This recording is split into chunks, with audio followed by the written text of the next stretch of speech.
मैं डॉक्टर सिफ़तुज़ ज़हरा ज़ैदी, मुंशी रघुनंदन प्रसाद सरदार पटेल महिला PG college के शोबा उर्दू बाराबंकी से ताल्लुक़ रखती हूँ और आज मैं आपके सामने उर्दू की सिन्फ़ शायरी में नज़्म के बारे में बताना चाहती हूँ। अगर हम मुख़्तसर तौर से गौर करें, तो उर्दू ज़बान पैदा तो दिल्ली में हुई, मगर अदब का आगाज़ और इर्तिक़ा दक्कन में हुआ, क्योंकि ऐसी सूरत-ए-हाल पैदा हो गई कि दिल्ली से उर्दू को दक्कन में जाना पड़ा। इसकी मुख्तलिफ सियासी, समाजी और इक़्तिसादी वजूहात हैं, जिनकी तफ़सीलात का मौका तो यहाँ पर नहीं है, लेकिन दक्कन में उर्दू अदब के आगाज़ और इर्तिक़ा पर गौर करने से मालूम ये होता है कि उर्दू की पहली मसनवी कदम राव पदम राव दक्कन में तख़लीक़ की गई। उर्दू की पहली नस्री किताब सबरस, जिसे मुल्ला वजी ने लिखी थी और कुली कुतुब शाह के दौर में लिखी गई थी, वो भी दक्कन में लिखी गई और उर्दू का पहला साहिब दीवान शायर भी दक्कन में ही पैदा हुआ, जिनका नाम था कुली कुतुब शाह। उर्दू अदब के दक्कन में फलने-फूलने और परवान चढ़ने की सूरत-ए-हाल काफ़ी बेहतर रही और इसीलिए उर्दू ने वहाँ पे परवान चढ़ी। लेकिन पूरे दौर में ग़ज़ल और मसनवी ने सबसे ज़्यादा तरक्की की, क्योंकि वहाँ बादशाहत थी, हुकूमत थी। शिमाली हिंद में भी ग़ज़ल, मसनवी और क़सीदा दूसरी असनाफ़ पर हावी रहा। इसके बावजूद नज़्में कम तख़लीक़ की गई। नज़्म का असल फ़रोग़ अगर देखा जाए तो जदीद दौर में मोहम्मद हुसैन आज़ाद और हाली के दौर से शुरू हुआ। सर सैयद ने भी इस पे काफ़ी तबाज़माई की। इसके फ़रोग़ में मग़रिबी असरात का भी काफ़ी दख़ल रहा। हालाँकि जदीद दौर से पहले नज़ीर अकबर आबादी ने अपने को नज़्म के लिए वक़्फ़ कर दिया था, मगर इस वक़्त इनकी इस तरह तारीफ़ नहीं हो सकी जैसे कि होनी चाहिए। फिर भी इस सिन्फ़ पर सिर्फ़ किया गया उनका खून-ए-जिगर ज़ाया नहीं गया। नज़ीर को आज जो मक़बूलियत और अहमियत हासिल है, इसने इनके साथ माज़ी में हुई नाइंसाफ़ियों का मदावा कर दिया है। अब सवाल ये पैदा होता है कि नज़्म किसे कहते हैं? तो नज़्म अरबी ज़बान का लफ़्ज़ है, जो फ़ारसी के तवस्सुत से उर्दू में आया। इसके लग़वी मायने हैं पिरोना, मोतियों को तागे में पिरोना या लड़ी। इससे मुराद ये होती है। तो पिरोना मोतियों का धागे में मिजाजन कलाम में मौज़ू शेर आरास्ता करना है। यानी जो भी लफ्ज़ हैं उनको मोतियों की तरह एक लड़ी में पिरो देना, जो हमवज़न हो। ज़्यादातर लुग़त में यही मायने दिए जाते हैं। इससे उर्दू अदब 2 हिस्सों यानी नस्र और नज़्म में बँट गया है, क्योंकि यहाँ नज़्म से जुमला शायरी मुराद है। कदीम शोराए उर्दू ने इसे इन्हीं मायनों में बरता है। मीर हसन तज़किरा शोराए उर्दू में सौदा के बारे में लिखते हैं कि नज़्मशन तरब अंगेज़ अस्त। मीर के बारे में भी लिखते हैं सात नज़्मिश गुलशनहा। गालिब नज़्म के जुमला शायरी मुराद लेते हैं और अपने ख़त में लिखते हैं कि सुख़न फ़हम अगर गौर करेगा तो फ़कीर की नज़्म व नस्र में सहल मुमतना अक्सर पाएगा। बहरहाल अलग-अलग लोगों ने अलग-अलग तरीक़े से नज़्म की तारीफ़ की है, लेकिन अगर जामे लुग़ात के आखिरी अल्फ़ाज़ चंद अशार का मजमूआ जो एक ही मज़मून पर हो, से दौर जदीद की इस नज़्म का तसव्वुर उभरता है, जो मग़रिबी असरात से वजूद में आकर एक सिन्फ़ की हैसियत से परवान चढ़ी। चंद अशार एक मौज़ू पर होने का मतलब तसलसल व रब्त है, यानी तमाम अशार आपस में मुंसलिक हों। इसका मेन मतलब ये भी है कि किसी एक उन्वान पर नज़्म लिखी जाती है और एक शेर का दूसरे शेर से ताल्लुक़ होता है और तमाम अशार मिलकर मौज़ू या ख़याल को मुकम्मल करते हैं। लेकिन तसलसल बयान से ये सूरत-ए-हाल पैदा होती है कि ग़ज़ल को छोड़कर तमाम इक़साम शेर यानी क़सीदा, मसनवी, मरसिया, तरकीब-ए-बंद, मुसम्मत की 8 शक्लें सब में तसलसल बयान होता है। तो अब सिन्फ़ नज़्म की शिनाख्त कैसे हो? जबकि सिन्फ़ नज़्म के लिए कोई हैयत भी मुतय्यन नहीं है। जैसे कि ग़ज़ल की हैयत मुतय्यन है कि मतले के दोनों मिसरे हम काफ़िया होते हैं, हम रदीफ़ होते हैं। तमाम सानिए मरसिए हम काफ़िया होते हैं। आखिरी शेर को मक़ता कहते हैं, जिसमें शायर अपना तख़ल्लुस पेश करता है। ये सब चीज़ें ग़ज़ल के लिए बहुत ज़रूरी होती हैं। इसका हर शेर खुद आपस में इसका मौज़ू जो होता है मुकम्मल होता है, यानी एक शेर में एक बात जो कही जाती है वो मुकम्मल तौर से बयान कर दी जाती है। मुख्तसर ये कि इसमें तसलसल बयान नहीं होगा या मसनवी के दोनों मिसरे हम काफ़िया होंगे और हर शेर का काफ़िया बदल जाएगा। लेकिन नज़्म के लिए ऐसी सूरत हाल नहीं है। ये हमेशा से गज़ल, मसनवी, मुसल्लस, मुरब्बा, मुखम्मस, मुसद्दस, तरकीब बंद, आरी और आज़ाद हैयतों में लिखी जाती है। कसीदा, मरसिया और शहर आशूब की तरह इसका कोई मौज़ू भी मुतय्यन नहीं होता। यानी नज़्म किसी भी मौज़ू पर लिखी जाती है, चाहे वो हालात ज़माना के तहत हो, चाहे वो त्योहार हों, चाहे मौसम बहार हो या किसी भी तरह की सूरत हाल हो, उस पर नज़्म लिखी जा सकती है। कदीम और जदीद नज़्म के सरमाए पर नज़र डालें तो ये मुनाज़िर कुदरत, परिंदों, त्योहारों, मौसमों, तारीख़ी वाक़यात, अखलाक़ी और मज़हबी मौज़ूआत, हुस्न व इश्क की छेड़-छाड़, कौमी परेशानियाँ, माशी, समाजी, सियासी मसाइल और फ़लसफ़ियाना नुकात गरज़ ज़िंदगी व कायनात के तमाम मौज़ूआत पर नज़्में लिखी जाती हैं। लेकिन नज़्म ग़ज़ल मसनवी की हैयत पर लिखे जाने के बावजूद ना ग़ज़ल है, ना मसनवी है, ना क़सीदा बल्कि ये अपने आप में एक सिन्फ़ शेर है, जिसे हम नज़्म कहते हैं, जिसका अपना एक मिज़ाज है। इसकी शिनाख्त का दारोमदार इसके मौज़ू, तसलसल, ख़याल और मरकज़ियत फ़िक्र पर है। इसके बारे में शमीम अहमद साहब लिखते हैं कि मानवी एतबार से नज़्म एक निहायत बसीत, वसी, हमगीर इस्तिलाह है। यहाँ तक कि अगर असनाफ़ सुख़न में से ग़ज़ल को मुनहार कर दिया जाए, तो दीगर तमाम असनाफ़ सुख़न मसलन क़सीदा है, मसनवी, मरसिया, शहर आशूब, हक़ीक़त, नज़्म ही के मुख्तलिफ़ मौज़ूआत व असालीब करार पाएँगे। यानी हर वो शेरी तख़लीक़ जो ख़याल की रेज़ाकारी पर नहीं, ख़याल व फ़िक्र की शीराज़ा बंदी, तसलसल ख़याल और रब्त पर मबनी है, वो वसी तर मायनों में नज़्म है। अब ख़ास बात ये है कि नज़्म में मौज़ू एक से ज़्यादा भी हो सकते हैं, लेकिन ये सब एक बुनियादी मौज़ू के तहत या इससे मरबूत होते हैं। नज़्म में जो बुनियादी मौज़ू हैं, इनके इर्द-गिर्द सारा ताना-बाना बुना जाता है और इसके ज़रिए एक बुनियादी तासुर कायम होता है। इसका वाक़याती बयान और रंगारंगी इसकी शिनाख्त में मौन होती है। कलीमुद्दीन अहमद के ख़याल में अच्छी नज़्म का मेयार ये है कि शेरियत को इसके चंद शेरों में ही नहीं लेना चाहिए, बल्कि वो पूरी नज़्म में जारी हो और यूँ जारी व सारी हो कि किसी मख़सूस शेर को नज़्म से अलग करना मुमकिन ना हो।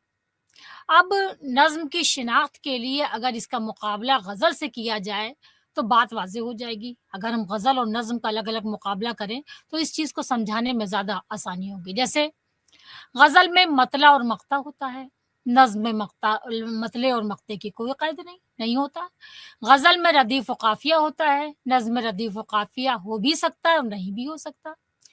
ग़ज़ल मुतफ़र्रिक़ ख़याल का मजमूआ होती है, नज़्म में मरबूत ख़याल होता है।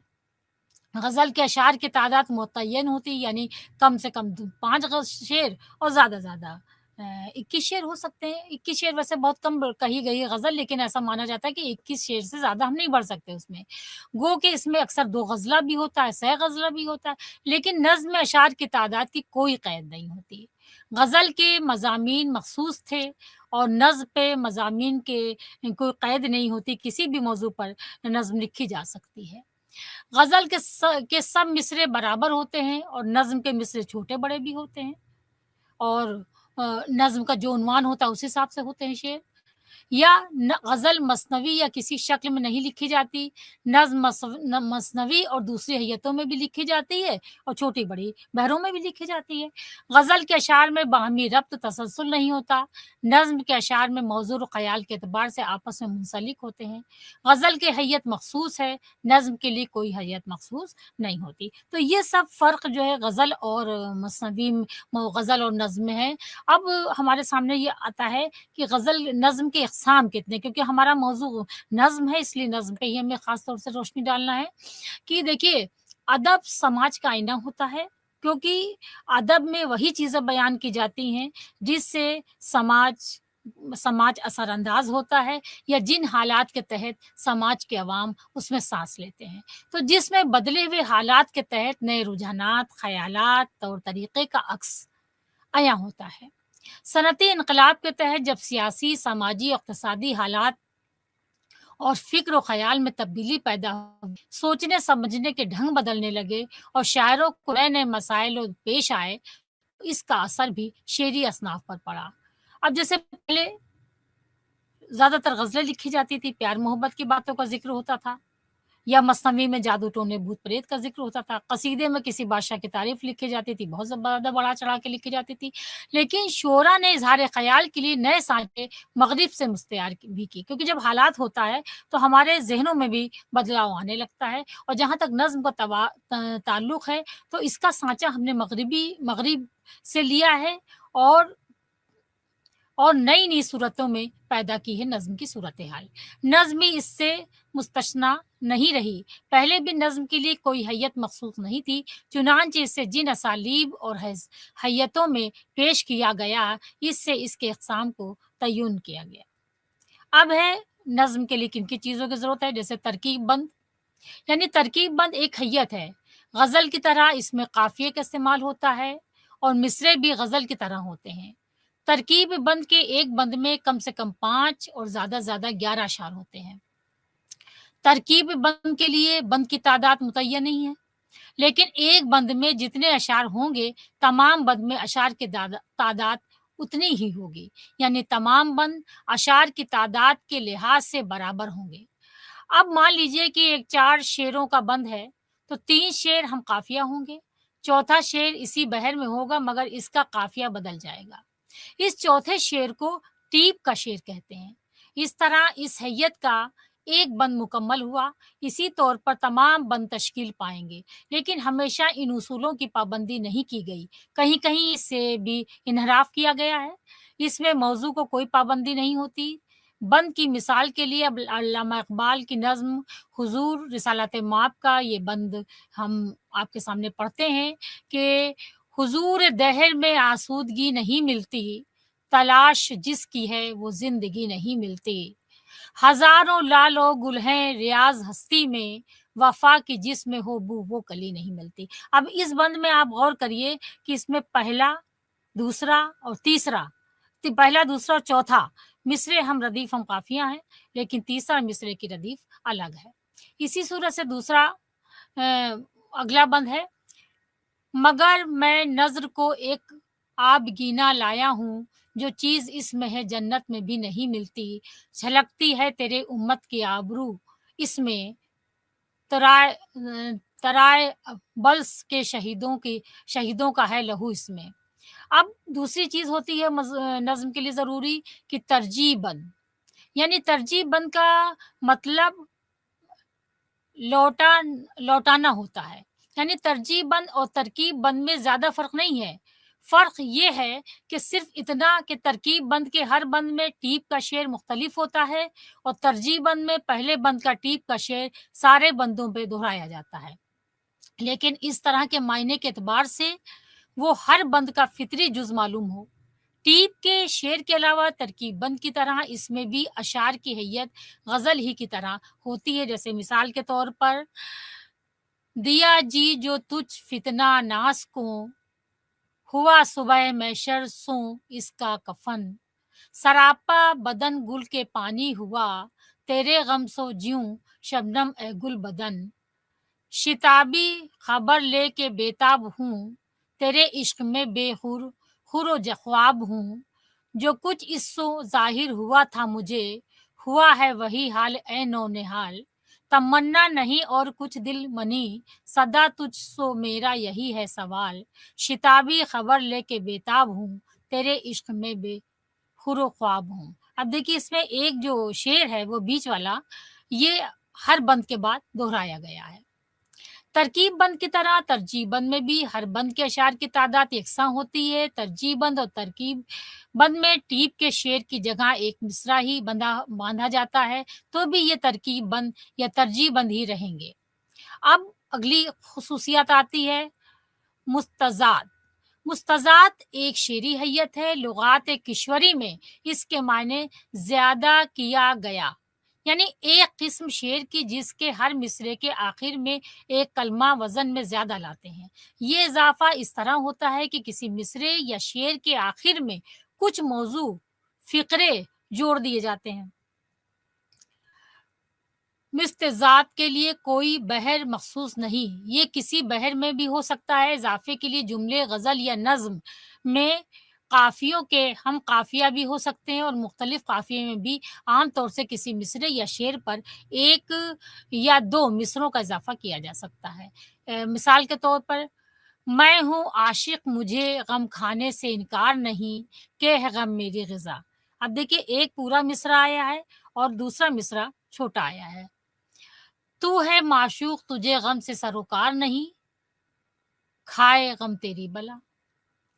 اب ہم قافیہ مستزاد کی مثال دیکھیے، تاریخ افق کے ماتھے سے صدیوں کی سیاہی چھوٹ گئی، ظلمات کا سینہ چاک ہوا، لو سانس بھی شب کی ٹوٹ گئی، لو صبح کی پو بھی پھوٹ گئی۔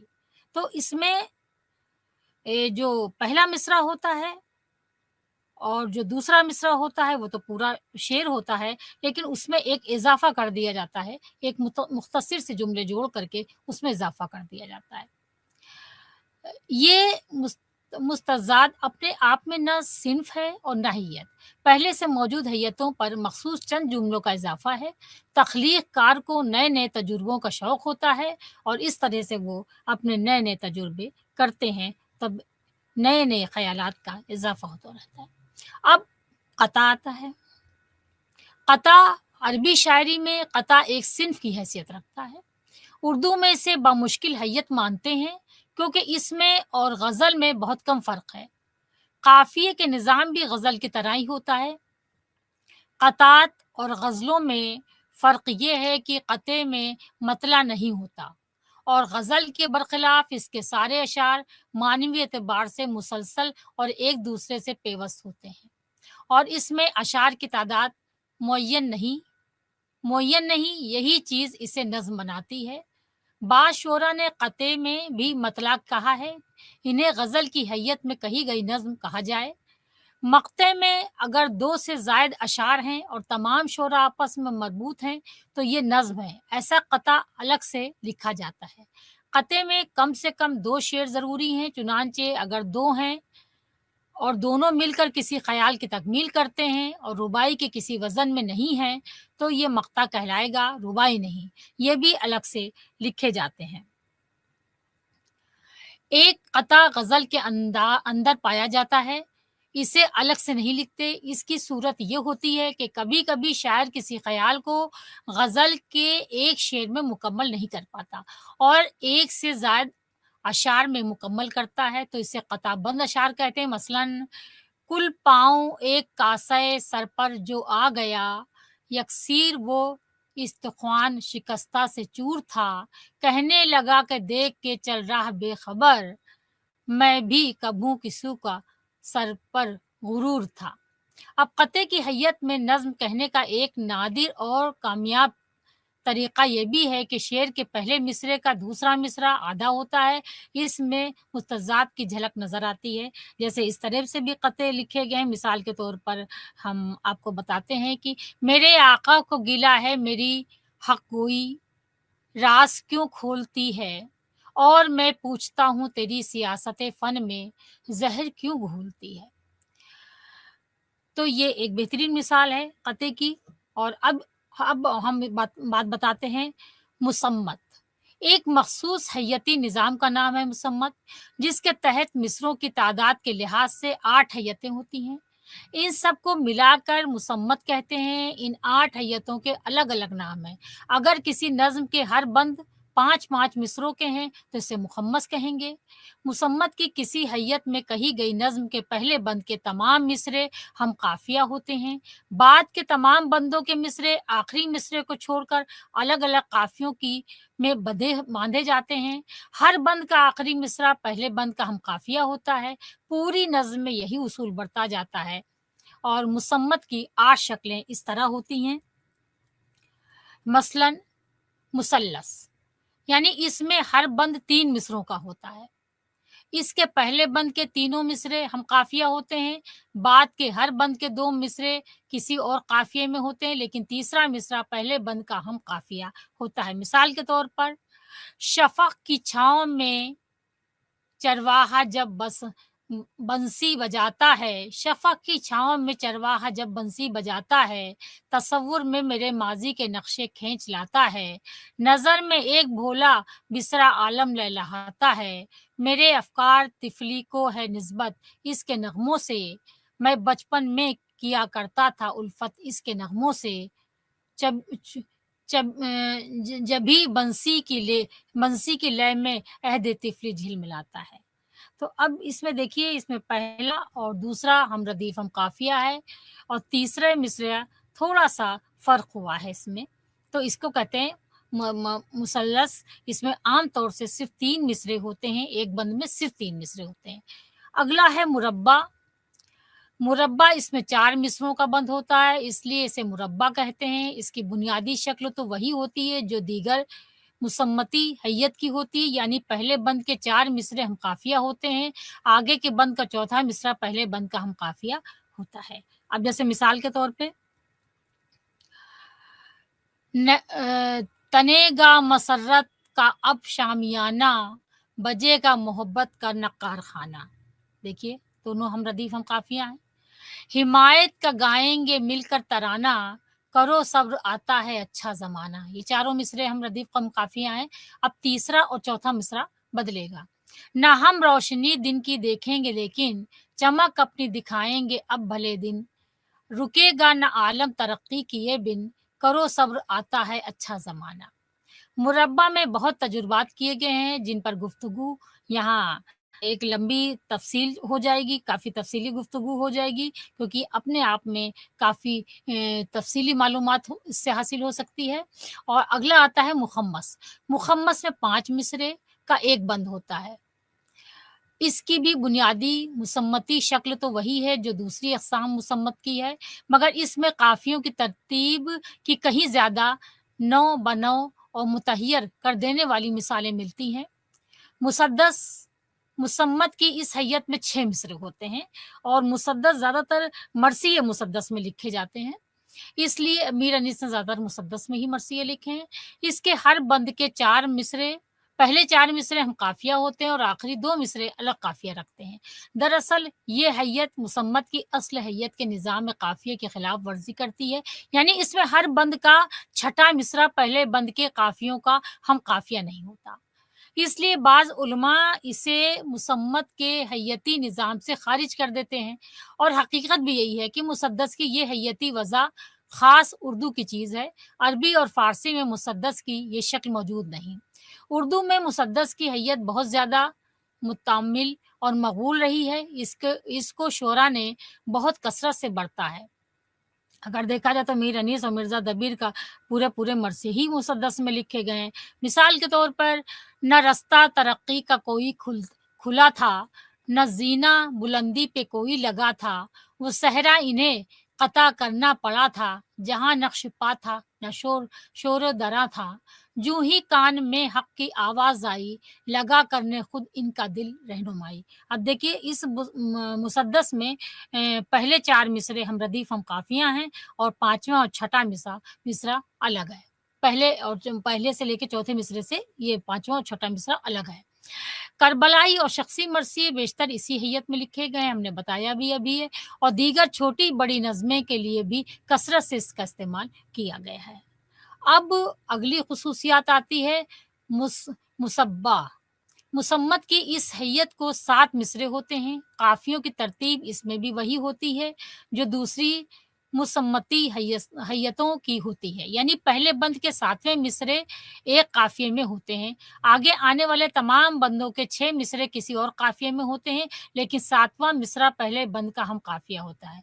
उर्दू में इस हैयत को शाज़ व नादिर ही बरता गया है, यहाँ तक कि इसकी मिसालें भी बहुत ही कम मिलती हैं। बहुत कम लोगों ने इस सूरत हाल में लिखी है शायरी को, बहुत कम लिखा है। और मुसम्मन इस हैयत में 8 मिसरे होते हैं, इसमें भी काफ़ियों का वही उसूल बरता जाता है जो दीगर मुसम्मती हैयतों के लिए ऊपर बयान हुआ है। दीगर हैयतों की तरह इसमें भी तजुर्बे होते हैं और काफ़ियों के मज़कूरा उसूल पर कुछ तब्दीली की गई है। अब आता है मुत्सई। इस हैयत में 9 मिसरे होते हैं और इसमें भी काफ़ियों की इसी तरह इस्तेमाल होता है जैसा कि दूसरी मुसम्मती हैयतों में होता है। मुअश्शर अरबी में अशरे के मायने हैं 10, यानी चुनांचे इसमें हैयत के हर बंद में 10 मिसरे होते हैं और इसमें काफ़ियों का इस्तेमाल माक़ब्ल की तरह होता है। ये हैयत भी उर्दू में बराए नाम बढ़ती गई है, यानी बहुत कम लोगों ने इस हैयत में लिखा है। अंग्रेज़ी असरात से क़ब्ल भी हमारे शोरा ने मुसम्मती आठों हस्तियों में काफ़ियों की तरतीब में नई-नई सूरतें पैदा की थीं। फिर मग़रिबी शायरी की हैयतों से हमारे शोरा वाक़िफ़ है और इन्हें इस्तेमाल करना शुरू कर दिया, तो नज़्म निगारी की दुनिया काफ़ी वसी हो गई। देखिए, जो हमने ऊपर हैयतें आपको बताई हैं, उस पर शायरों ने तवा आज़माई तो की, लेकिन बहुत कम की। लेकिन जब हमारी शायरी पर, हमारी नज़्म निगारी पर अंग्रेज़ी असर आने लगा, तो ये सिन्फ़ जो नज़्म निगारी की सिन्फ़ है, ये बहुत तेज़ी से परवान चढ़ी और नज़्म एक नई आबोताब के साथ उभरी। यहाँ इन चंद मग़रिबी हैयतों का ज़िक्र किया जा रहा है, जो ज़्यादा मकबूल रहीं, जैसे स्टेंज़ा। मग़रिबी शायरी की एक हैयत है, हमारे यहाँ मुसम्मत की आठों शक्लें इससे मिलती-जुलती हैं, पहले से मौजूद थीं। इसलिए ये नहीं कहा जा सकता कि हमने स्टेंज़ा को अपना लिया है। हाँ, ये ज़रूर हुआ कि इसके असर से काफ़ियाई तरतीब के बहुत से काबिल क़द्र तजुर्बे हुए हैं, जिससे नज़्म की हैयतों में वुसअत आई है। मग़रिब से आई हुई कुछ हैयतों को इनके ज़ाहिरी हैयत के साथ किसी हद तक पूरी तरह अपना लिया गया है। लेकिन इनके उरूज़ी निज़ाम को पूरी तरह नहीं अपनाया जा सका, फिर भी वो उर्दू में काफ़ी मकबूल रहीं, जिसे नज़्म मुर्रा कहते हैं या आज़ाद नज़्म के भी नाम से हम इसको जानते हैं। अब हम ये जानने की कोशिश करेंगे कि नज़्म मुर्रा क्या चीज़ है? यानी नज़्म मुर्रा अंग्रेज़ी से उर्दू में आई। अंग्रेज़ी में इसकी काफ़ी अहमियत है। ये भी एक हैयत है, इसमें काफ़िया नहीं होता। उर्दू में इसके लिए कोई बहर भी मख़सूस नहीं है। इसके 2 मिसरों के अरकान की तादाद हमारे अपने उरूज़ी निज़ाम के मुताबिक बराबर होती है, बस काफ़िया नहीं होता। जैसे, ये तेरे प्यार की खुशबू से महकती हुई रात, अपने सीने में छुपाए छुपाए तेरे दिल की धड़कन, आज फिर तेरी अदा से मेरे पास आई है। मग़रिबी असरात की इब्तिदाई दौर में हमारे शोरा ने इसे बड़े शिद्दत से अपनाया, फिर आहिस्ता-आहिस्ता इसकी जगह आज़ाद नज़्म ने ले ली। अब आज़ाद नज़्म क्या होती है? आज़ाद नज़्म एक शेरी हैयत है, जो नज़्म के लिए इस्तेमाल होती है। मग़रिब से आई और ये हैयत उर्दू में इस कदर मकबूल हुई कि दूसरी हैयतें मांद पड़ गईं। फ्रांसीसी शायरी की ये हैयत अंग्रेज़ी के तवस्सुत से हम तक पहुँची है। उर्दू में इसका लफ्ज़ी तर्जुमा आज़ाद नज़्म कर लिया गया है। अंग्रेज़ी में ये हैयत उरूज़ और काफ़िये की पाबंदी से आज़ाद है। उर्दू में भी नज़्म मुर्रा की तरह काफ़िये से आज़ादी हासिल कर ली गई है, लेकिन बहर से आज़ादी नहीं हासिल हुई है। उर्दू में लिखी गई आज़ाद नज़्में किसी न किसी बहर और इसके मख़सूस वज़न में होती हैं। अलबत्ता इसमें अंग्रेज़ी की तरह मिसरे छोटे-बड़े होते हैं। इख्तियार किए गए वज़न के अरकान को किसी मिसरे में कम और किसी में ज़्यादा कर दिया जाता है। इसी तरह इसकी वैल्यू बहुत ज़्यादा बढ़ गई है और आज के दौर में अगर देखा जाए तो नज़्म मुर्रा और आज़ाद नज़्म को बहुत ज़्यादा अहमियत हासिल हुई है। तमाम मौरख़ीन ने इसके अपने-अपने तरीक़े से तारीफ़ की है। किसी ने कुछ कहा, किसी ने कुछ कहा और सबसे ज़्यादा हकीकत भी यही है कि नज़्म में जितनी भी वसी आज़ादी शायर को हासिल होती है कि जब तक वो चाहे, जिस तरह चाहे, मिसरों को छोटा-बड़ा कर सकता है और एक ही नज़्म में एक से ज़्यादा बहरें इस्तेमाल करे। ग़ज़ल के शायर को ये सब आज़ादी नसीब नहीं होती है। अब नज़्म की इन्हीं आसानियों और आज़ादी की वजह से दौर जदीद में से ज़्यादा फ़रोग़ हासिल हुआ है। नज़्म की ये आसानियाँ इस अहद की समाजी, सियासी और इक़्तिसादी तब्दीलियों की ज़ायदा है। इंसान जदीद पसंद है, वो यकसानियत से उकता भी जाता है, यानी उसको एक ही तरह से एक ही ख़यालात को बार-बार पेश करने में मज़ा नहीं आता, क्योंकि वो चाहता है कि हमें बदलाव चाहिए, कुछ उसमें तजुर्बात चाहिए और इस नाते वो नई-नई चीज़ें सामने आती रहती हैं। कोई बेहतर उसको बनाने की कोशिश करता है, कोई उसके असर को जल्दी कबूल करता है। नज़्म का वजूद हर दौर में रहा है, लेकिन इसकी चिंगारियाँ राख में दबी हुई थीं। जैसे ही तब्दीली हालात के झोंकों ने ऊपर की राख उड़ाई, ये पूरे आबोताब के साथ रोशन हो गईं। अदब शिनासों पर जैसे ही इसके इम्कानात रोशन हुए, उन्होंने इसे कबूलियत का शरफ़ बख्श दिया। अब जैसा कि हम पहले भी कह चुके हैं कि नज़्म का असल फ़रोग़ जदीद दौर में हुआ है। एक सोचे-समझे हुए मंसूबे के तहत नज़्म को फ़रोग़ देने की शऊरी कोशिश हुई है।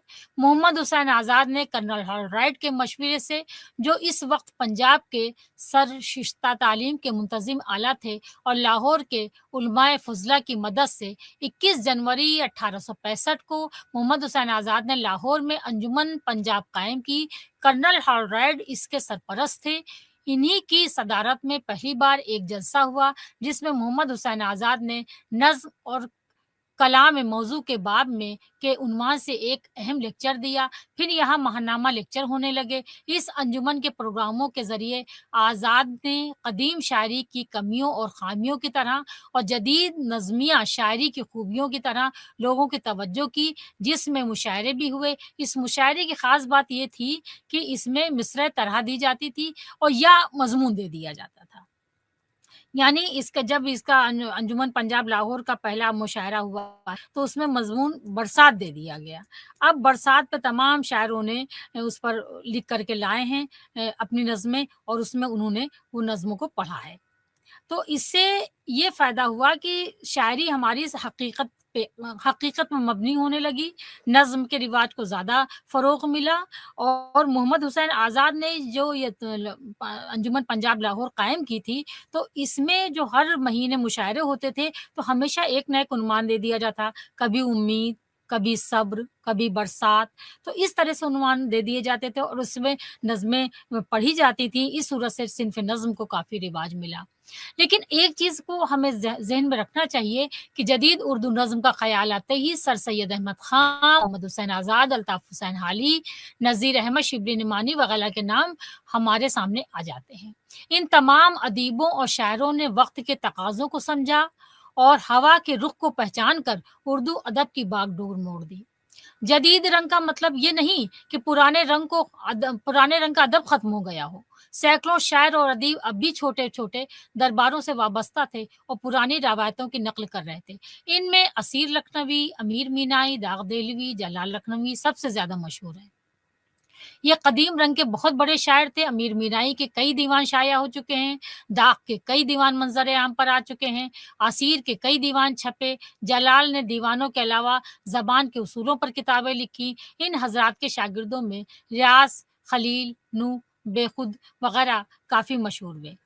लेकिन मुँह तो नहीं मोड़ा, कदीम अदब से मुँह तो नहीं मोड़ा, लेकिन जो ज़माने की ज़रूरत थी, हकीकत पसंदी का दौर चल रहा था और पुराने अदब में काफ़ी ख़यालात थे, मुबालग़े से काम लिया जाता था, तो इसलिए हकीकत पसंदी का जब दौर आया, तो शायरी ने भी हकीकत पसंदी को कबूल कर लिया और इसमें सिन्फ़ नज़्म का सबसे बड़ा हाथ रहा। अब ख्वाजा अल्ताफ़ हुसैन हाली को जदीद उर्दू अदब के बानियों में शुमार किया जाता है। गदर के बाद का ज़माना बदल रहा था, उन्होंने मुसद्दस-ए हाली लिखी और मुसद्दस-ए हाली की सबसे बड़ी ख़ुसूसियत है कि उसमें लोगों को सही रास्ता बताया गया है कि जो हम गुमराही के रास्तों पर जा रहे हैं, किस सूरत से हम सही रास्ते पर चल सकते हैं, और अल्लाह ने जिस मकसद से हमको यहाँ भेजा है, वो मकसद हमारी ज़िंदगी का अहम मकसद होना चाहिए और हमें उसी के अकॉर्डिंग या उसी के मुनहसिर होकर उस पर ज़िंदगी गुज़ारना चाहिए। और मोहम्मद हुसैन आज़ाद के कहने पर नए ढंग की नज़्में लिखी गईं। अकबर इलाहाबादी की शायरी में जदीद और कदीम मशरिक़ी अदब, मशरिक़ और मग़रिब की कशमकश थी। उन्होंने हँसी-हँसी में अपने दिल की भड़ास निकाली। मोहम्मद हुसैन आज़ाद और हाली ने ग़ज़ल की दुनिया से निकलकर नज़्मों की तरफ तवज्जो दी। इस तरह मुबालग़ा आराई, काफ़िया पैमाई और रस्मी ख़यालात कम हो गए और सच्चाई के साथ दिल की बातें कही जाने लगीं। ग़ज़ल रस्मी चीज़ बनकर रह गई थी, लेकिन शाद, हसरत, सफ़ी, सीमाब, असग़र, फ़ानी, जिगर, असर और यगाना वग़ैरह ने इसमें नई रूह फूँक दी। उन्होंने ग़ज़ल की रंगीनी को बरक़रार रखते हुए इसमें आला ख़यालात, सच्ची दिली कैफ़ियत और ज़िंदगी की हकीकतों लेकर खाके पेश किए। नज़्म लिखने का जो सिलसिला आज़ाद, हाली शिबली और अकबर ने शुरू किया था, उसने उसमें एक गैर मामूली शायर मोहम्मद इक़बाल ने जन्म लिया। उन्होंने फ़लसफ़ा और शायरी, रंगीनी और संजीदगी को इस तरह मिलाया कि उर्दू शायरी का म्यार काफ़ी बुलंद हो गया। इक़बाल ने इंसान की अज़मत, आज़ादी और क़ुव्वत के गीत गाए। दुर्गा सहाय सुरूर जहाँबादी ने जदीद اردو شاعری میں اپنی منظر نگاری اور جذبات نگاری سے اضافہ کیا۔ حالی اور آزاد کے عہد سے لے کر آج تک جنہوں نے ادب کی تخلیق کی، وہ لوگ مغرب سے متاثر ضرور تھے، لیکن انہوں نے مغربی طرز فکر، انداز نظر اور خیالات کو قبول نہیں کیا، بلکہ ان سے فائدہ انہوں نے ضرور اٹھایا۔ اب ہم آپ کو یہ بتانے جا رہے ہیں کہ اس کا ارتقا کیسے ہوا۔ ابھی تک نظم کی بناوٹ کے بارے میں ہم نے آپ کو بتایا ہے، لیکن اب ہم یہ بتا رہے ہیں کہ اردو میں اردو نظم کا شروعات کیسے ہوئی اور پھر اس کی ترقی کیسے ہوئی۔ تو اگر ہم تاریخ پہ غور کریں تو 1857 کا واقعہ سیاسی اور اقتصادی ہی نہیں تھا، بلکہ اس کے دو رس نتائج ہمارے ادب اور تہذیب پر بھی پڑے۔ اردو شاعری کی اصطلاح اور اس کی توسیع کا خیال اسی کا رد عمل تھا۔ محمد حسین آزاد اور حالی نے نئی طرز کی شاعری کا بیڑا اٹھایا۔ جدید شاعری کی خصوصیات اور خد و خال قدیم اور کلاسیکی شاعری سے مختلف تھی۔ شاعری کے تصورات اور اسالیب میں تبدیلی آ چکی تھی۔ اب اردو شاعری میں عشق و عاشقی کے چرچوں کی گونج کم اور حسن کاری اور ثنایا بدایہ کی صحرا آفرینی کا رجحان کمزور پڑ گیا تھا۔ یعنی اب پیار محبت کا ذکر کم ہو گیا، کیونکہ وقت کو ضرورت تھی حقیقت کی، اور حقیقت ہماری زندگی کا آئینہ ہے۔ یہ میلان اس لیے کمزور پڑ گیا کہ نئے شعراء اپنے اپنے خیالات سے عوام میں ذہنی بیداری کے خواہاں ہو گئے، اور سادہ اور روزمرہ کی زبان میں شاعری کی جانے لگی، جس سے عام لوگوں کو سمجھ میں آ جائے۔ اور انگریزوں کے تسلط کے بعد سے قومیت اور وطنیت کا جذبہ بھڑک اٹھا تھا۔ مذہبی سرمائے کی فصاحت اور ثقافتی اثاثے کی حرمت کے احساس نے دلوں میں گھر کر لیا تھا۔ اخلاقی نظمیں لکھی گئیں اور زندگی کے اعلیٰ مقاصد سے وابستہ ہونے کی طرف لوگ متوجہ ہوئے۔ اس کا ایک اثر یہ بھی ہوا کہ اردو شاعری ایرانی اثرات سے دور اپنے وطن اور گرد و پیش کے مسائل سے قریب ہو گئی۔ اردو شاعری کی حیت اور معنوی دونوں متاثر ہوئے۔ شرر، نظم طباطبائی اور اسماعیل میرٹھی وغیرہ نے بے قافیہ اور مغربی طرز کی نظمیں لکھی۔ آزاد اور حالی نے اردو ادب کی بعض قدیم حیتوں میں جدید خیالات کو پیش کرنے کی کوشش کی۔ حالی نے مسدس کی ادبی حیت میں مدر و جزر اسلام کے نام سے ایک بہت ہی شاندار مسدس لکھا تھا، اور قوم کو بیدار کرنے کی کوشش کی تھی۔ اس میں مسدس میں آفادیت اور مقصدیت تھی اور عصری حیثیت تھی۔ پھر بھی محمد حسین آزاد نے انجمن پنجاب کے جلسے میں اگست 1867 کو قدیم شاعری کی بعض کوتاہیوں کا تذکرہ کیا اور جدید شاعری سے روشناس کرایا۔ انہوں نے جدید طرز کے مشاعرے بھی منعقد کیے، جیسا کہ میں نے بتایا ہے کہ جس میں مصرع طرح کی جگہ نظم کا عنوان دے دیا جاتا تھا۔ اس کی حیثیت اصلاحی مہم سے کم نہ تھی۔ حالی نے اپنی مشہور کتاب جو تنقید کی ہے، مقدمہ شعر و شاعری میں لکھا، اس میں بھی انہوں نے ان کی خامیوں کی طرف اشارہ کیا جو قدیم شاعری میں پیدا ہو گئی تھی۔ جدید شاعری کو پروان چڑھانے میں سر سید احمد خان کا بھی بڑا دخل ہے۔ انہی کے کہنے پر مسدس لکھی تھی حالی نے۔ اسماعیل میرٹھی جدید رنگ کے نقش اول ہیں۔ انہوں نے جدید شاعری میں شعریت کا عنصر ڈال کر اسے دلنشیں اور خوبصورت بنا دیا تھا۔ محمد حسین آزاد کے ذہن میں اردو شاعری کی اصلاح کا خیال 1867 میں آیا۔ جیسا کہ نظم آزاد سے ظاہر ہوتا ہے کہ جلد ہی اس خیال کے ایک رجحان کی شکل اختیار کر لی۔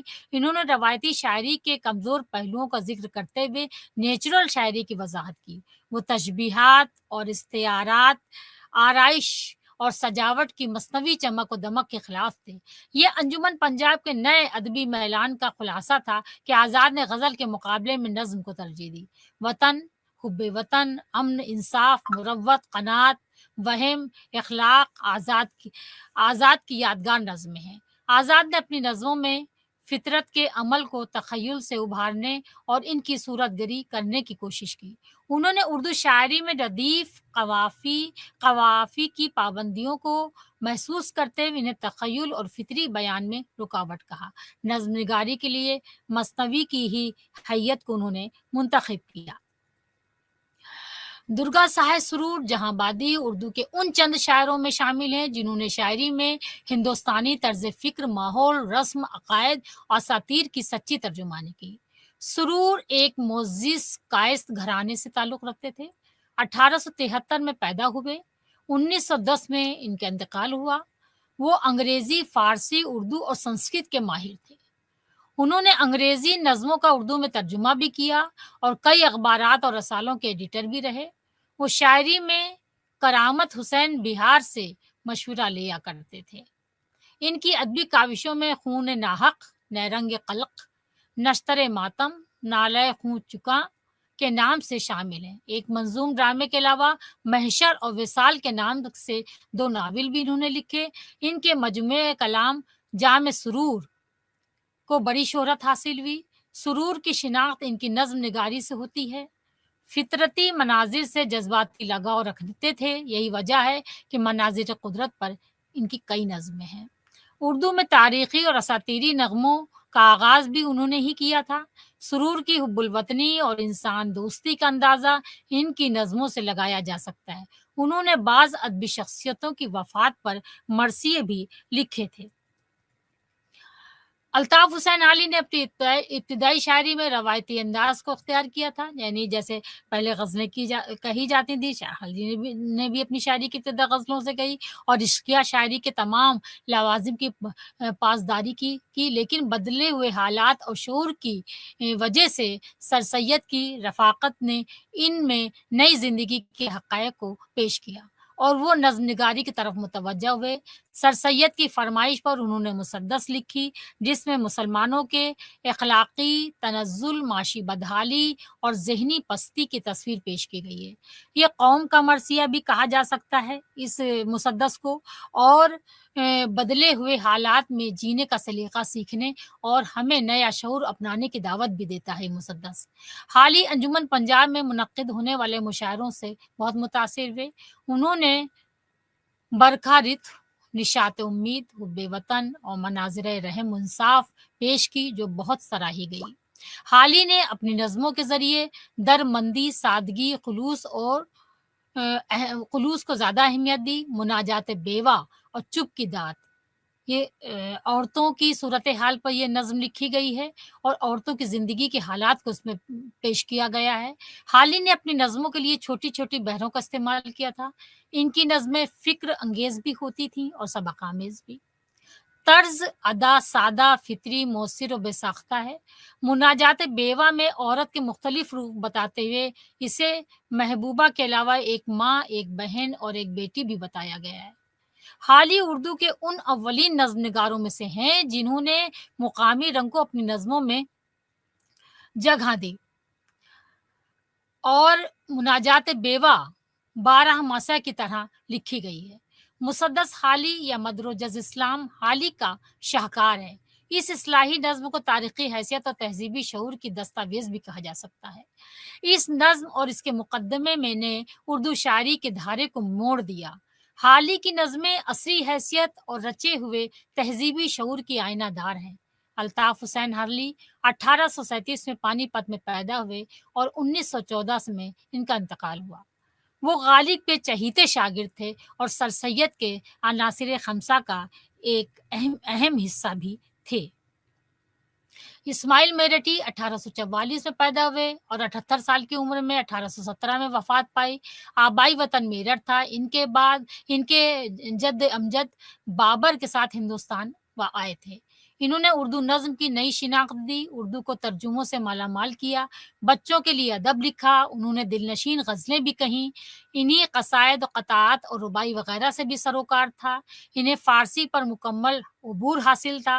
रियाज़ी, तब्बई उलूम और इल्म हिय्यत से ज़हनी लगाव था। रुड़की कॉलेज में तालीम हासिल की। 1860 में मेरठ सर्किल के लिए इंस्पेक्टर ऑफ स्कूल मुकर्रर हुए। 1888 में फ़ारसी उस्ताद की हैसियत से सेंट्रल फॉर्मल स्कूल आगरा में तकर्रुर हो गया और यहीं से मुलाज़मत से सुबकदोश हुए। रिसाला मारूफ में इनकी मशहूर नज़में शमए हस्ती और सैफ़ो कलम के नाम से शाया हुई। सुबह की आमद, नजमुल इक़बाल में छपी। इनकी ग़ज़लों में दौरे रुझानात नज़र आते हैं। वारदात इश्क की अक्कासी और तसव्वुफ़ाना अंदाज़ फ़िक्र। ग़ज़लों की ज़बान साफ़ और सुथरी है। इनमें नया रचाव है और तजुर्बात इश्क की अच्छी अक्कासी है। इन्होंने क़सीदे भी लिखे जिनमें मक़सदी और इस्लाही पहलू नुमायाँ हैं। खुदाई लश्कर, जाड़ा और गर्मी, इख्तलाफ राय, आलम शहूद वगैरह नुमाइंदा इनके कसीदे हैं। छोटी-छोटी मसनवियाँ भी इन्होंने लिखी, जिनमें नेचुरल शायरी का असर और जदीद लबो लहजा नुमायाँ है। इनकी नज़्मों में मनाज़िर कुदरत की भरपूर अक्कासी मिलती है। इस्माइल मेडिठी ने बच्चों के लिए भी बहुत ही दिलचस्प अदब लिखा है और जो लाज़वाल रहा है। बच्चों के लिए जो दरसी किताबें लिखी हैं, इनमें उर्दू ज़बान का कायदा, उर्दू की पहली, दूसरी, तीसरी, चौथी किताब, 5वीं किताब में शामिल हैं, जिनमें बच्चों के मिज़ाज, इनकी दिलचस्पियों, म्यार को पेश किया गया है। उन्होंने बच्चों के लिए नज़्में भी लिखी हैं, असलम की बिल्ली, पंचक्की, सच कहूँ, एक जुगनू और बच्चे की बातें बतौर ख़ास काबिल ज़िक्र हैं। अब इसके बाद अकबर इलाहाबादी की शख्सियत उभरती है। अकबर इलाहाबादी 1846 में 12 ज़ि 12 ज़िला इलाहाबाद में पैदा हुए और 1921 में इनकी वफ़ात हुई। अकबर इलाहाबादी यूपी के एक मुअज़्ज़िज़ घराने से ताल्लुक़ रखते थे। मोरिस आला 1021 में नेशापुर, ईरान से हिंदुस्तान आए थे। इनके वालिद बंगाल के सूबेदार थे और जंग प्लासी में अंग्रेज़ी फ़ौज में बहादुरी के जौहर दिखाए थे। इन्होंने अरबी, फ़ारसी, उर्दू उर्दू, रियाज़ी और अंग्रेज़ी की तालीम हासिल की थी। फ़लसफ़ा और मज़हब भी इनकी दिलचस्पी का मौज़ू बन गया। फ्यूचर ऑफ इस्लाम का अंग्रेज़ी से उर्दू में तर्जुमा भी किया। 1866 में मुख्तारी का इम्तिहान पास करके नायब तहसीलदार मुकर्रर हुए और बाद में अदालत खुफिया की जजी के ओहदे पर मामूर होकर 1903 में पेंशन लेकर अदब की खिदमत में लग गए। संजीदा शायरी में अकबर का रंग और तर्ज मुनफरिद है। उन्होंने गज़ल में इसकी रवायत की पाबंदी की, सर सैयद की अंग्रेज़ी दरसी मसलहत पसंदी और उनके तहज़ीबी मसलक से ज़हनी हम आहंगी नहीं रखते थे। अकबर इलाहाबादी ने नज़्म जदीद की तरवीज में नुमायाँ हिस्सा लिया। नज़्मों में इनका तर्ज फ़िक्र और पैरीना बयान दोनों अलग हैं। तालीम निस्वां, जलवाए दरबार, देहली, गर्मी, बहस में अनवर के ने अकबर से कहा, दरिया की रवानी के मौज़ूआत फ़िक्र अंगेज़ और संजीदा हैं। बर्क़ कलीसा में मुसलमानों की ज़ुबूहाली, अफ़लास और मज़हब से लापरवाही, बेनियाज़ी को बड़े पुरदर्द अंदाज़ में बयान किया है। शायरी में जिद्दत और मौज़ूआत में वुसअत और इश्क़ आशिक़ी के दायरे से निकल आने के ताल्लुक से वो आज़ाद और हाली के हम ख़याल नज़र आते हैं। उन्होंने शायरी को मुल्क और कौम की इस्लाह का ज़रिया समझा। अखलाक और माशरियत की बहबूदी भी इसका मकसद था और इसमें सियासी रुझान वाक़यात को भी जगह मिलना चाहिए। उन्होंने तंज़ मिज़ाह के पैराए में भी बहुत सी ऐसी इस्लाही बातें करी हैं जो बड़ी-बड़ी संजीदा किताबों में भी बयान नहीं की जा सकती। मशरिकियत से बेपनाह मोहब्बत, रवायात के एहतराम और अपनी मज़हबी असासे के लुट जाने के अंदेशे से अकबर को मोहतात और मग़रिब से गुरीज़ा बना दिया था। इसलिए वो मग़रिब की हर छोटी-बड़ी चीज़ को शक की निगाह से देखते थे और लोगों को इससे दूर रखने के लिए मज़ाक उड़ाते थे। जैसे एक बार अकबर ने बेपर्दगी पर कहा था, आई नज़र सड़क पे जो 2-4 बीबियाँ, अकबर ज़मीं पे गैरत कौमी से गड़ गया, पूछा जो मैंने आपसे पर्दा वो क्या हुआ? कहने लगी कि अक्ल पे मर्दों की पड़ गया। तो इस सूरत से तंज़ जो है अकबर ने अपनी शायरी में किए हैं और लोगों को गुमराह होने से बचाने की कोशिश की है। अकबर अल्फाज के मफ़हूम ही नहीं, इनसे क़ारी के ज़हन में तख्लीक होने वाली फ़िज़ा का भी शऊर रखते हैं। रियायत लफ्ज़ी अकबर की शायरी में अक्सर जगह ज़रीफ़ाना तासुर में इज़ाफ़ा करती है। वो इब्तिदाई दौर ही से ज़िला जगत और लफ्ज़ी मुनासिबत के दिलदादा थे। उन्होंने अपनी नज़्मों, ग़ज़लों, क़तात और रुबायात में रोज़मर्रा की मुहावरा और सलीस ज़बान इस्तेमाल की है। वो मज़ाहिया शायरी के अबलाग़ इम्कानात से खूब वाक़िफ़ थे। बाज़ नाक़िदीन ने अकबर को तंज़ मिज़ाह का बादशाह भी कहा है। इनके कलाम में तहक़ीर की भी अच्छी मिसालें मिलती हैं। अब इसके बाद शख्सियत हमारे सामने उभरती है पंडित ब्रज नारायण चकबस्त की। पंडित ब्रज नारायण चकबस्त 1882 में फैज़ाबाद में पैदा हुए और 1800 और 1926 में इनकी वफ़ात हुई। इनका ताल्लुक कश्मीरी पंडितों के ख़ानदान से था। इनके वालिद पटना में डिप्टी कलेक्टर थे। रवायती तालीम घर पे हासिल करने के बाद स्कूल से मिडिल इम्तिहान पास किया। 1900 में मैट्रिक और 1905 में बीए करने के बाद एलएलबी किया और वकालत शुरू कर दी। वालिद के इंतकाल के बाद तरबियत लखनऊ में हुई थी। चकबस एक कौम परस्त और वतन परस्त शायर थे और अपने हमवतनों की बहबूदी और तहज़ीबी इस्लाह के ख्वाहिशमंद थे। चकबस एक अच्छे नस्लनिगार भी थे, ड्रामे और खाके भी लिखे। इन्हें मरसिया निगारी का भी खासा सलीका था।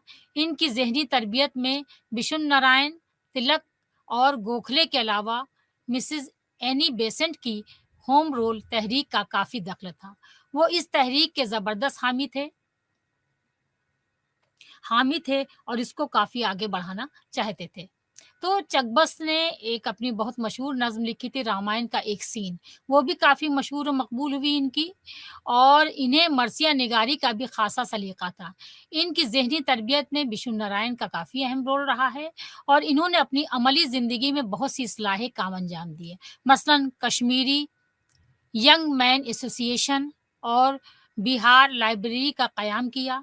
चकबस की बाज़ नज़्मों से इनकी इस्लाही तसव्वुरात का अंदाज़ा लगाया जा सकता है, मसलन मोरक़-ए-इबरत, आदाब और आब अंगूर जो इसी रंग में डूबी हुई हैं। तालीम निस्वां का मसला भी इनके इनके ऊपर बड़ी अहमियत रखता था इनके अंदर। वो उर्दू के उन चंद शोरा में हैं, जिनके कलाम ने अवाम के सियासी शऊर को बेदार किया। और अपने गर्दोपेश की परेशानियों का इनको एहसास था। चकबस के अक्सर मुसद्दस अनीस के असर पज़ीरी के आईनादार हैं। यानी चकबस की शायरी को कहा जाता है कि इनके अंदर अनीस, मीर अनीस का काफ़ी कुछ असर है इनकी शायरी में और इनके मुसद्दस काफ़ी मशहूर भी हुए। जज़्बात की मुसव्विरी, बयान में कुदरत, फ़िक्र की तहदारी और तख़य्युल की शादाबी के गम्माज़ हैं। इन्होंने अपनी अंग्रेज़ी नज़्मों के तर्जुमे भी काफ़ी किए हैं। अब इसके बाद सर मोहम्मद इकबाल उर्दू के चंद ओहदे आफ़रीन तख्लीक कारों में से हैं। उन्होंने उर्दू शायरी को नई फ़िक्री जिहतों और मायने और वसअतों से आशना कराया। इसे नया मिज़ाज, नई शेरी उफ़क़ अता की। इनकी विलादत 1877 में सियालकोट में हुई, 1838 में इंतकाल हुआ। 1899 में फ़लसफ़े में एमए किया और 1907 में म्यूनिख यूनिवर्सिटी जर्मनी से पीएचडी की डिग्री हासिल की। उन्होंने पंजाब यूनिवर्सिटी से डॉक्टर ऑफ लिटरेचर का एज़ाज़ भी हासिल किया। फ़ारसी कलाम के अलावा इक़बाल ने बा बानंग दराँ, बाले जिब्रील, ज़र्ब कलीम जैसे गराँक़द्र शेरी कारनामे अपनी यादगार छोड़े हैं। इनकी इब्तिदाई शायरी में मनाज़िर कुदरत और जज़्बात की अक्कासी, सोज़ो वतन से मामूर नज़्में मिलती हैं। बाले जिब्रील और ज़र्ब कलीम तक पहुँचते-पहुँचते इन्होंने फ़िक्र और एहसास और तहज़ीबी और सियासी हसीयत की बहुत सी मंजिलें तय कर ली थीं। वो फ़िक्र इंसानी और ज़िंदगी को इर्तिक़ा पज़ीर और हुर की समझते थे। इक़बाल के कलाम में खुदी का तसव्वुर, ऐनियत और हेंगल के नज़रिए और जद्दिलियत का वो खुशगवार इम्तिज़ाज मालूम होता है, जिसे उन्होंने इस्लामी फ़लसफ़े और रवायत से तक़वियत पहुँचाकर की है। तभी तो इक़बाल ने कहा था एक शेर में कि खुदी को कर बुलंद इतना कि हर तक़दीर से पहले खुदा बंदे से खुद पूछे, बता तेरी रज़ा क्या है। एक नई मानवियत इन्होंने अता की नज़्म को। इक़बाल के बारे में ये राय कायम करना गलत है कि वो अपने आखिरी दौर में सिर्फ़ आलम इस्लाम के शायर होकर रह गए थे। हिमालया, तस्वीर दर्द, तराना हिंदी और नया शिवाला इनकी वतन परस्ती के जज़्बे से सरोशार नज़्में हैं। आफ़ताब इनकी हिंदुस्तानी तसव्वुरात की और तहज़ीबी रवायात और हिंदुस्तानी फ़लसफ़े की वुसअतों से आगाही की दलील है। नज़्म के अलावा इक़बाल ने ग़ज़ल में भी आला शायरी की है। नज़्मों में हिय्यत के तजुर्बे देखने को मिलते हैं और तिलोक चंद महरूम ने भी उर्दू नज़्म को काफ़ी फ़रोग़ दिया। 1887 में ज़िला मैनौल मियान मियानवाली में पैदा हुए और 1966 में इंतकाल हुआ। ये हाली आज़ाद और इस्माइल मेरठी के बाद उर्दू नज़्म के नए रुझानात के पज़ीरियाबी में नुमायाँ मुक़ाम रखते हैं। उन्होंने ग़ज़लें और रुबाइयाँ भी कहीं, बच्चों के अदब में भी दिलचस्पी ली, लेकिन नज़्म गोई की वजह से शिनाख्त कायम की।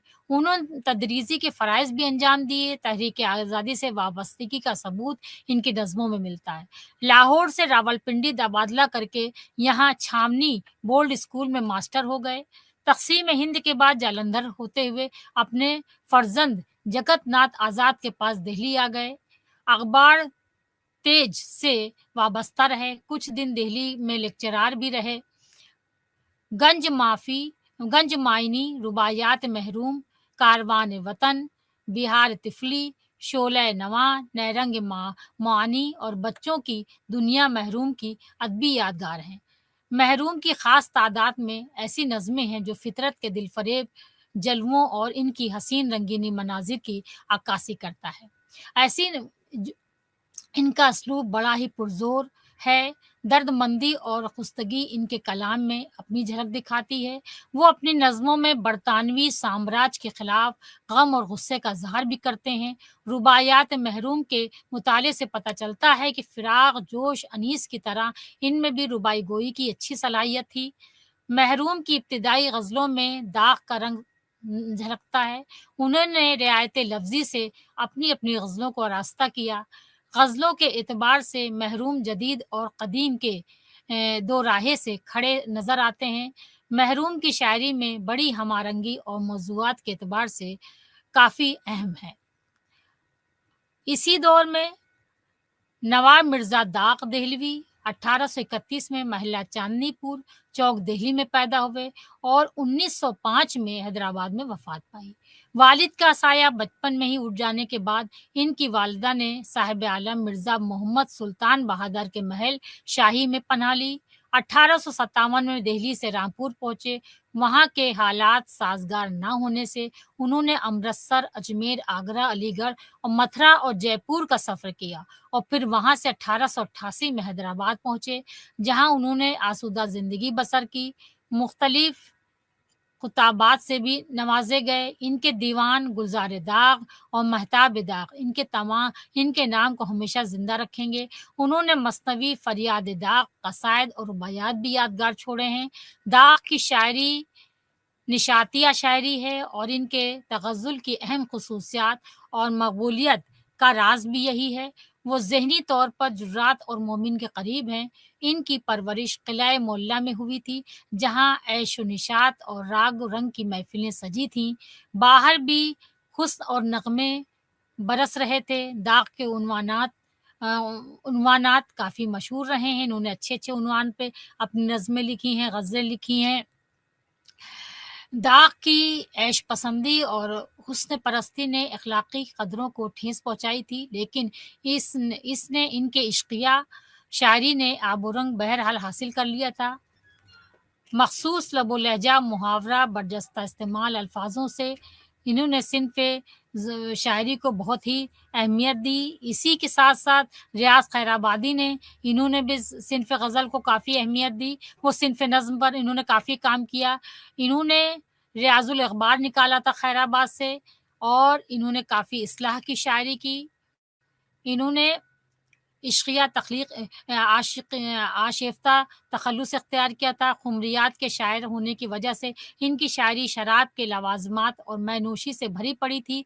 हज़रत मोहानी ने भी सिन्फ़ नज़्म को काफ़ी अहमियत दी। इनका पूरा नाम सैयद फ़ज़लुल हसन था और ये इनके जो जद्द अमजद थे, वो ईरान से हिंदुस्तान आए और हज़रत ने अलीगढ़ से आला तालीम हासिल करके और इन्होंने आज़ादी की तहरीक में काफ़ी हिस्सा लिया और काफ़ी उर्दू की ग़ज़लें और रवायती अंदाज़ के तसलसल के साथ अपने अंदर एक हैयत इस्तेमाल की और यहाँ इन्होंने सिन्फ़ नज़्म को भी काफ़ी तरक्की दी और अगर देखा जाए तो फ़ानी बदायूनी भी इसी दौर से ताल्लुक़ रखते हैं और उन्होंने भी सिन्फ़ ग़ज़ल में काफ़ी ग़ज़लें लिखी हैं, क़सीदे भी इन्होंने ग़ज़लें लिखी हैं, लेकिन उन्होंने नज़्म के अंदाज़ में ग़ज़ल लिखी, यानी ज़िंदगी की हकीकतों को इन्होंने अपनी नज़्मों में बयान किया है। अगर फ़ानी के बाद देखा जाए तो जिगर मुरादाबादी थे या जिगर मुरादाबादी के बाद जो शायर गुज़रे हैं, तो उन्होंने ग़ज़लें तो लिखी, लेकिन ग़ज़लें में इन्होंने नज़्म का अंदाज़ इख्तियार किया और इन्होंने ज़्यादातर नज़में अपने अपनी ज़िंदगी की हकीकतों पे मबनी होकर के नज़्में लिखी। अगर देखा जाए तो उसके बाद एक लंबा दौर है शायरों का जिसमें जोश मलियावादी भी हैं और क्या कहते हैं मजरू गोरखपुरी हैं मजरू गोरखपुरी वग़ैरह हैं, फ़ैज़ अहमद फ़ैज़ हैं। इन सब ने सिन्फ़ नज़्म को बहुत आगे बढ़ाया है। अब आप अगर देखा जाए तो मुख़्तसर तौर से ये सिन्फ़ नज़्म जो है मोहम्मद हुसैन आज़ाद के वक़्त से जो बराबर तरक्की करती गई है और ये इसका ज़र्री दौर गुज़रता रहा है और काफ़ी तरक्की करते-करते तमाम शायरों ने इस सिन्फ़ को अपनाया, इसकी खूबियों को अपनाया और जो शायरी उन्होंने नज़्में लिखी वो ज़िंदगी की हकीकतों से मुतासिर होकर के नज़्में लिखी और ये सिन्फ़ आज भी तरक्की की मंज़िलों पे बढ़ते-बढ़ते आगे बढ़ रही है और इस सिन्फ़ ने जितनी तरक्की की, उसकी सबसे बड़ी वजह यही है कि ज़िंदगी की सच्चाइयों से ज़माने की हकीकतों से, सियासी सूरत-ए-हाल से, इक़्तिसादी सूरत-ए-हाल से या समाज की मौजूदा जो सूरत-ए-हाल है, उससे मुतासिर होकर के नज़्में लिखी गई हैं। इसीलिए क ये सिन्फ़ काफ़ी कामयाब और कामयान भी रही है उर्दू अदब के लिए।